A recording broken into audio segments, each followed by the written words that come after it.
Welcome, folks. I am Jaby Koay, joined by ACHARA KIRK. Hello. This is our review for Toy Story 4, the final chapter. There's no more. No more. No more. Just kidding. Who knows? Yeah. You don't know. It might keep going. I don't think this is going to be a very extensive review because I don't want to give anything away. I know there's a lot of reviewers out there who will kind of give you the broad strokes of the story, but I don't even like to give away that. For me, I just want to say my feeling watching this film. We watched it twice. Yes. The first time was in 2D through Disney, and the second time was through Real D 3D. And I gotta say, watching it in Real D 3D like really brought out the animation in ways that I didn't even expect. I often forget that when I go into a Real D film, and then I see it, I'm like, whoa! It's like it's there, you know, and you feel more immersed in it. So if you can watch it in Real D 3D, I would say that's definitely a strong way to watch this film. It brings the animation more to life and makes it feel like it's right in front of you. Sometimes you forget that you're watching an animation. Yeah, so it was beautiful. You know, not to take away anything from the animation itself, it looked great the first time around, but watching it in Real D 3D like further emphasized just the photo realness of it all. Yeah. So, okay, about the film, I want to say that from start to finish, my first time watching it, I was smiling. Yeah. Like, I was happy the entire time. I just checked earlier today. It's got a 98% score on Rotten Tomatoes, and I'm like, yeah, I feel that. I mean, it's historically, Pixar has had a good track record. You've had some, you know, dips here and there, but mostly it's been at that, like, beyond 90% score with most of the films, and like I was laughing a lot. I think more than most people, but I just found, in general, I find Woody's behavior, you know, hilarious. Yeah, and it's not just Woody as well. Like, you've got all the gang back, and then the new characters are awesome. I loved Forky.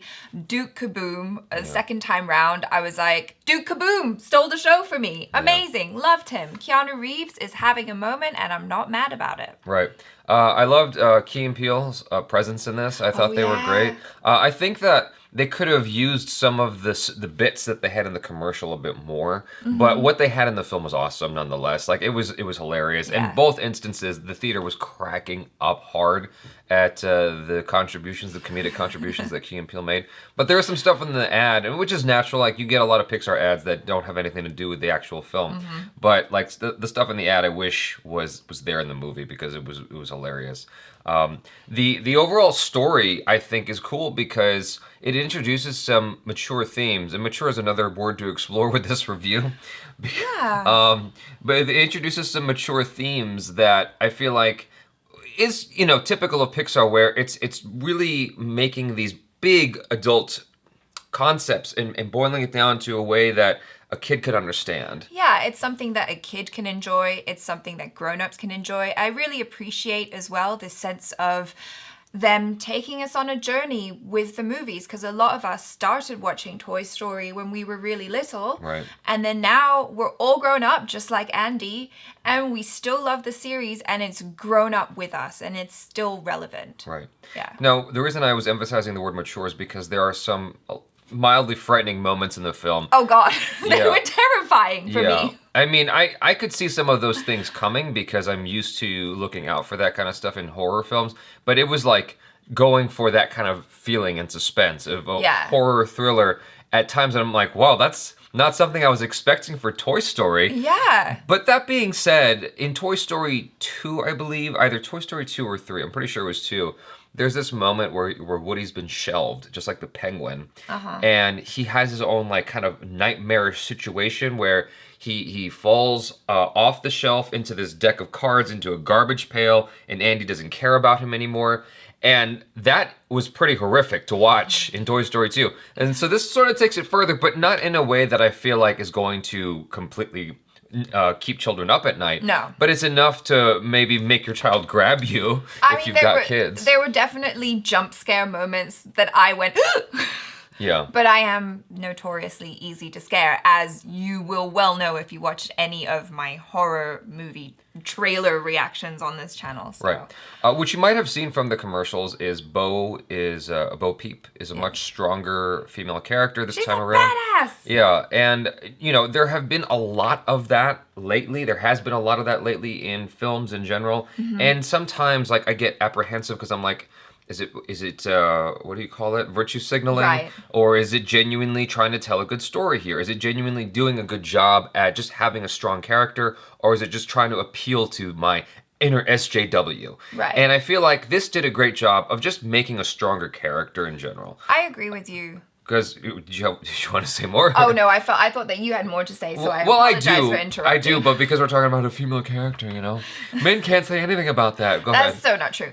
No, I just wanted to say, supporting what you said, I felt that it was very much a character thing because a lot of time has passed. So understandably, she could be very different because she's had a lot of experiences outside of what they have had. Right. So it made sense. Yeah, I felt like everything was consistent with what's been established in Toy Story. And like you said, she has gone off on her own. And so she would naturally be a different person with all that. And so what I'm trying to say is both instances, I did think about that. Like, is it just trying to appeal to the SJW, or is it doing a good job of just making a good character? Yeah. I did really heavily consider this, both instances, and I feel like they just genuinely did a good job. I mean, they made her a very likable character, and one that you can admire, one that I feel like still stays within the realm of the pre-established character, because she's always been that person who's like trying to bring sense to Woody.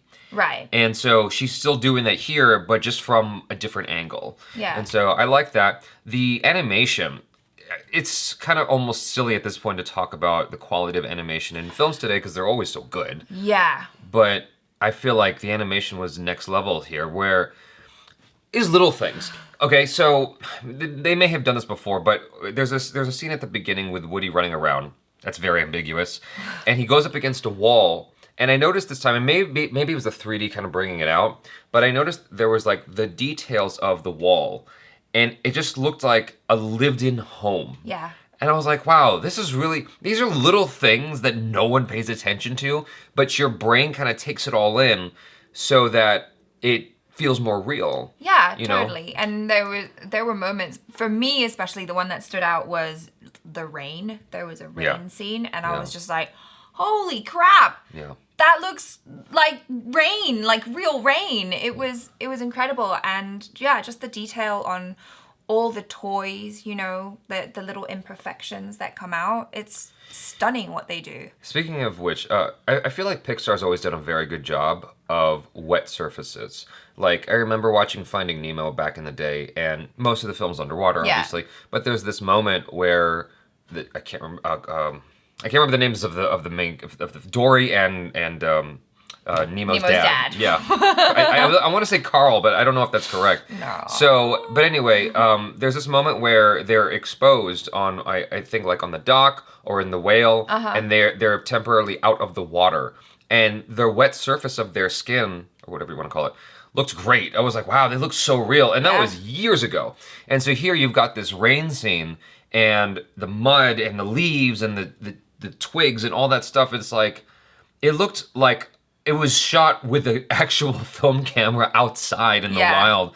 And I forgot that I was looking at an animation. Like, it looked so good that I've heard of things where sometimes in these animation films, they actually have to dial it back because it looks too real and it sort of messes with you too much, and they don't want to distract you from being immersed in the movie. Right. But I feel like there were a lot of moments where it just looked, photoreal.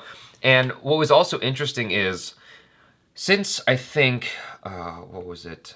What's the one where everyone's fat in the future? WALL-E. WALL-E. Since WALL-E, I think they've been employing, I think, real DPs, or at least having that be a thing in Pixar films where you have a director of photography. And I noticed that here because there was, speaking to the photorealness of it all, there were instances where the lighting, if you're paying attention to that kind of stuff, the lighting was really interesting, lighting choices that they didn't have to do. Like, okay, for instance, there's a moment where, because you obviously know they're at a carnival, and there's a moment where Bo and Woody are on top of the carousel, and the light on Woody's head is like clipped. And I thought about that. I'm like, that's a deliberate thing that they did, and I wonder why they did it. Maybe because that's how it looks in real life. Right. And it's like, it's all those little details in the animation. That's why I'm emphasizing it. I think the animation was just so good here. They did such a great job. Like, that alone makes the film worthwhile. Then you got the emotional aspect of it. Oh gosh, yeah. I was wondering if you were going to talk about that. Yeah, I mean, I don't want to be specific, but like, there's some emotional stuff in the film, as you know, as you expect with a Pixar film. My one negative critique against the film, I would say, is I just wanted more Buzz Lightyear and maybe more Woody and Buzz together. Right. And, that's not much of a spoiler. I mean, you can sort of get that from the trailer. But that's the one thing I have against the movie was like that's what we started with, and so I wanted more of that through this adventure. Right. Whereas Buzz was more of just a supporting character in this film, and so that's the one disappointing angle. But he was really funny. yeah, he was really funny. Yeah. I mean, there were so many good guffaws to be had in this film that I feel like... Oh, Forky. I haven't really said... You mentioned Forky, but I haven't mentioned... Forky was one of those things where I was a little bit apprehensive when I saw him in the ad, and I was like, how is this going to play out? Like, is this He's just... a spork. Like, how is this going to work? And I got there and I loved him. I was like, this is such a good character. He was awesome. And it's one of those things where... Because he comes off as really dumb, but there are moments where he knows things, and it's like, how does he know that? But it's hilarious that he does. Yeah. I think that Fork is just a really well-written character as well. I also want to point out that I really liked the villain in this movie. Mm-hmm. I thought that they made a really well-rounded villain, and I appreciate that. That's all I'm going to say. Yeah. Yes. I mean, yeah. Okay. One other slight critique against the film is the commercials mislead you where you think the movie's going to take place. And, Yes. And I wish that what it pitched to me in the commercial was more of what it did. I can't say anything else without being specific, but like you spend a lot of time in this one place, and it's like that's where you spent most of this movie. But I mean, they did a great job nonetheless. It's just surprising that that's where most of the movie takes place. Yeah. It doesn't move around quite as much as like Toy Story 2 or 3, although it's been a while since I've watched Toy Story 3, so I can't really speak to that. But Toy Story 4 mostly takes place in a small proximity, and that's okay. I mean, they did a really, really good job with their story, with the characters, with everything like that. And I guess the last thing I want to say is I just found it very interesting how there's these simple moments like Woody and Forky are walking on the road, and the camera's just kind of with them. And it was shot almost like an independent film, if that makes any kind of sense. Right. Like the kind of dialogue they're having, Yeah. little mini adventures they're having.